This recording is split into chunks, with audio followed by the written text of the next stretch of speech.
Part 1. Judy Hall's book Hades Moon is an important, powerful and validating book for me. I continue to lend my copy out to grateful friends who then keep it, and I am back to being without a copy. She defines a Hades moon as being in aspect to Pluto, a Scorpio moon, and possibly, I consider it, moon in the 8th house. Even with an 8-degree out of sign conjunction of my moon to Pluto, this aspect has been huge in my life. This series of blogs is dedicated to all men and women with the courage to allow their feminine aspect to visit, embrace and transmute the dark shadows of Hades into truth and love. For many years, I have been steeped in the metaphysical and spiritual study of the importance of the feminine connecting with the dark shadow during this transition time, and so I was struck by the significance of Eris and Ceres joining Pluto as dwarf planets. Eris is new for me, but I have identified with and used Ceres in my readings for over a decade. All three dwarf planets are intense. Eris is the Greek goddess of strife, war, discord and suggesting creation through chaos. Pluto is the release or letting go of anything preventing the process of death and rebirth. And Ceres experiences a quintessential Hades moon experience when she must release her child into the hands of her nemesis Pluto for 6 months of the year into the underworld. There is no option for revenge, and her rage turns to deep grief when the lands she governs die in the winter season of Persephone's absence. There is nothing she can do.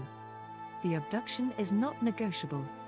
Kelly Lee Phipps points out in a recent article Ceres and the urge to belong, that wherever Ceres lands in your chart is the theme of surrendering to the loss and return. Eris asks us to be with the chaos.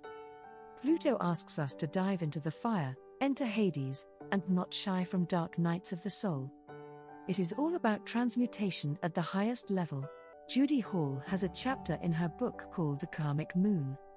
She opens with, "No matter what the aspect, the Hades moon shows us some of the more deeply entrenched karmic issues we have carried from incarnation to incarnation over a vast period of time. This implies the reality of reincarnation, which I can personally resonate with and use extensively in my client readings. However, the idea of reincarnation may also just be a good way of explaining something beyond our actual literal understanding in this very limited third-dimensional reality. It doesn't matter. The frame is a valid one, and correlates also to one's prenatal and early life experience. Karma can be defined as a neutral universal principle that essentially has to do with cause and effect. Metaphorically, Pluto can be looked at as the evolutionary intent of the soul as carried in from past incarnations. Pluto is also very tied into genetics, and we know that the information we inherit in our DNA goes far beyond physical characteristics. We inherit our ancestors' lineages on spiritual, geographical, and psychological levels. We continue the work that is not completely our own. It's all very mysterious stuff. My father has a Scorpio moon, with a close Pluto, Sun conjunction in Cancer, and my mother has a Pisces moon trine a close Pluto, Venus conjunction in Cancer. It is not surprising that I would be born with a Hades moon, and at least 2 of my 4 siblings as well. My ex-husband and father of my 2 daughters does not have any moon, Pluto connection, and neither do my daughters. My son, however, was born under the canopy of a close stellium with Chiron, Pluto, moon, Sagittarius in the 7th house, and his father has a moon, Pluto square. The strong connection to the past can have the intention of clearing both personal and collective karma. Pluto transmutes, and the moon is not just mothering and emotions, but our lineage. It is also the past.